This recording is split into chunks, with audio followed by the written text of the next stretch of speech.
Today, I'm gonna show you how to turn your content from this to this. And I'll be going over the equipment that I use for my content creation.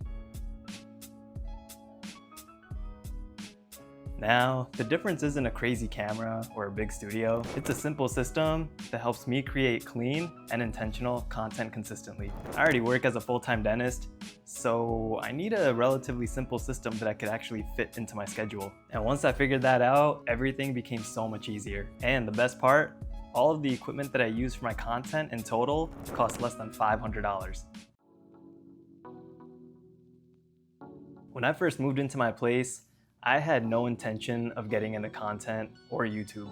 So everything was already set up for living, not filming, which meant that I had to figure out how to turn this into a clean, usable place without spending a lot of money. Because most people think that you actually need thousands of dollars worth of gear to start creating content. And that's not necessarily true. If you understand the basics and build a system that works for you, then you can get high quality results with a simple setup. And over time, you can just upgrade as you go. And one thing that helped me a lot was choosing gears that serve multiple purpose. That way, you're not just buying gear, you're actually getting more value out of everything that you use. And that's exactly what I did. I built something that's simple, efficient, and easy to repeat. All right, let's get into it. No, you do not need a $1,000 camera. I shoot everything on my phone, iPhone 15 Pro Max. And let's be honest, for a phone, this quality is pretty fire. Back camera only at 4K, 30 frames per second. The quality is already extremely high and it's fast and easy to use. And because of that, I never felt the need to go out and purchase an expensive camera, at least not yet. If you have a smartphone that can shoot in 4K, you already have a very capable camera, and that's more than enough just to get started. Since I film on my phone, I do need something to hold it.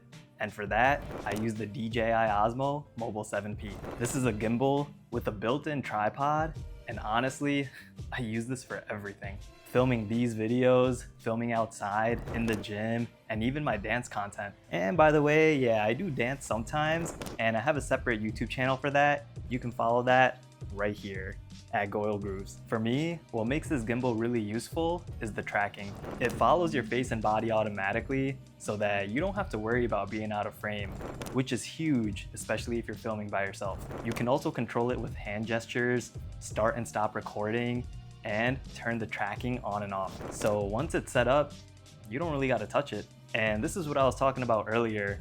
When you buy something that has multiple purposes, you're getting way more value out of it. Right now, this gimbal is priced at about $100 on Amazon. All right, now, audio is one of the most important parts of the setup. People will tolerate average video. They will not tolerate bad audio. So here's me talking without my mic, and here's me talking with my mic. That difference alone is huge. I've checked out different options, but I ultimately settled with the Hollyland Lark M2. It's compact, reliable, and super easy to use. You plug the receiver into your phone, clip the mic on, and that's it. Your phone will pick up the mic audio as you record. This mic also gives you flexibility. You can wear it as a clip-on magnet or as a lanyard. It also comes with a wind muff for outdoor recording, which will help reduce the wind sound. Once it's set up, you don't gotta think about it. This system keeps your audio clean, consistent, and usable even when you're moving around. And right now, this mic is priced at $76 on Amazon. All right, now lighting is what really makes the footage look high quality. But to be honest, you don't even need an expensive lighting setup to get started. If you don't wanna spend any money, you can just use natural sunlight as your key light. And that's actually what I did when I first started. And I got some pretty good results that way. The downside is obvious.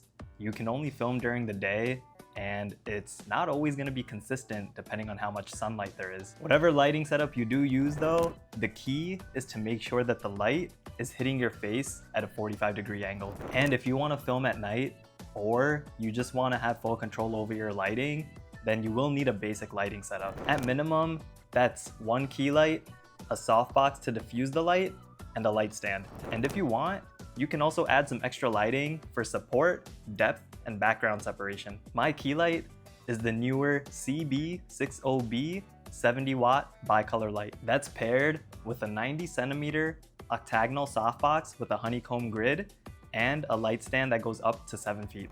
Those three things in total will cost about $237 on Amazon. Yo, by the way, I wish I could show you guys the actual light and the softbox separately, but I remember when I first got this shit, it was a little bit hard to assemble. Well worth it. I would still highly recommend, but yeah, for that reason, I don't want to detach it because I'm afraid I won't be able to put it back together. All right, my bad. On top of all that, I do use a few small background lights. One that came with my TV stand, another is a simple lamp that I actually already had, and one small LED light that I originally used for my dance content. And again, all of this comes back to that original idea, using tools that serve multiple purposes. That way, I save some money and still get a high quality result. And that's really the difference. Lighting is probably the biggest visual upgrade that you can make. It'll take your footage from average to something that actually feels professional. All right, so in summary, we got the DJI Osmo Mobile 7P gimbal for $100. We got the mic for $76. We got the newer CB60B key light for $112. The 90 centimeter softbox, $76. The light stand for $49. The background light for $30. And the little lamp for around $20. And that puts everything at roughly $463. I'll link all of these items in the description if you want to check them out. And don't forget, if you buy these items on sales like Black Friday, it'll be even less. So just remember, you don't need to copy this setup exactly. This setup is just what works for me specifically. For example, you may not even need a 90 centimeter softbox. Like, I didn't even realize how big this shit was when I bought it, and I'm just looking at it right now. Like, bruh, this thing is massive. A smaller one is probably gonna fit your space a lot better. Anyways, the point isn't the exact gear that I use, but it's understanding the principles. Good lighting, good audio, consistency. So my setup isn't perfect, but it has improved quite a bit from when I first started. A lot of people will just wait until everything is perfect before they start. Better camera, better setup, better timing, but if you keep waiting for perfect, you'll never actually begin. My setup ain't perfect, but it works, and that's what matters. And I also get it. Most people don't want to spend a lot of money getting started, but whether it's time, money, or effort, there's always some level of investment that's required if you want to improve in something. The key is starting with what you have and just build from there. If this helped you and you want to see how I'm building discipline, improving physically, and balancing all that as a full-time dentist, subscribe. All right, see you in the next one. Peace.